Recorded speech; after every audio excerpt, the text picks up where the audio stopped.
So this is actually an interesting thing about like working in a writer's room.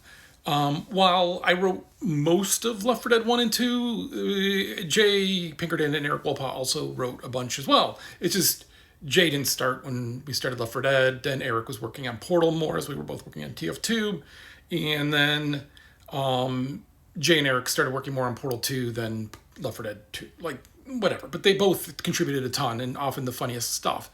And so when I see something like this, a Cheeseburger Apocalypse line, it makes me laugh. So I think, well, probably one of them wrote it, Eric or Jay. It's just a good line that makes us laugh. And sometimes we just sit in a room and crack each other up with lines for the game. And then sometimes we didn't. Sometimes it was just somebody at home at night entering words into a spreadsheet. And we could do that because we had an understanding of the characters. We kind of had little notes of like, this is characters like this is like this. And so when people try to talk about like woke characters, they're really missing the point. What people are creating and what developers are creating, and yes, all developers look at it this way, get off your high horse that there's some weird imaginary group that they're chasing, is how do we break up the game by timbre? What are the different voices? Coach, Cheeseburger Apocalypse line, like, you know, that deep voice he gets out, right? Like, Ellis wouldn't work this way, right? That line would not work for him, even if he was super hungry.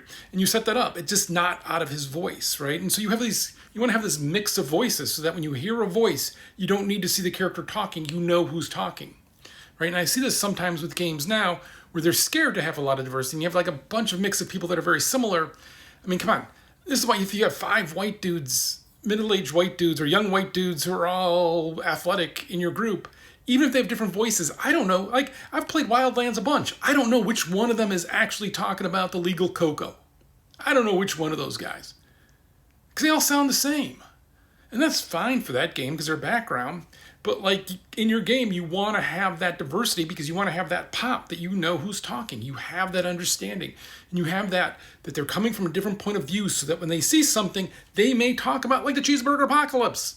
Versus just going, that's a cheeseburger place. I like onions, or whatever, right? Like, you want to have them have a different perspective so that they can bring that to the thing. You want to have them have a different timbre in their voice, and so that you can understand who it is. And then you want to just have them have this whole different look as well when you're going, so you understand, right? It's not like the Halo thing. I always joke about the Halo thing. But Halo 1, man, someone would be like, follow me, and you'd be like, dude, you're all just wearing suits and masks. I have no idea who to follow, right? You want to have that mix of characters, and so you do that with the looks, you do that with the voice, you do that with the casting, and you do that with the writing. Like, it all works together.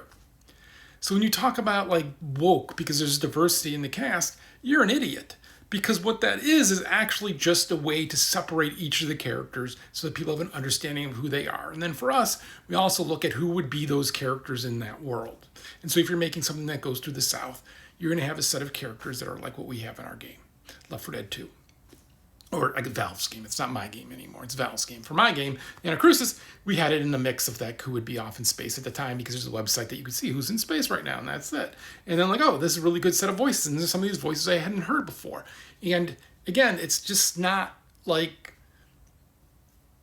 dialect, and it's everything. It's like, look how fast Liu speaks compared to Nessa in the Anacrusis.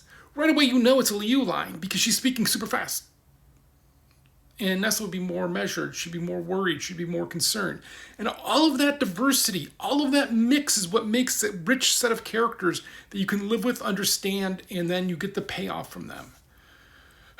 So yeah, Cheeseburger Apocalypse, One Man Cheeseburger Apocalypse is a damn good line. And I'm just going to give it credit to either Jay or Eric. I don't remember who.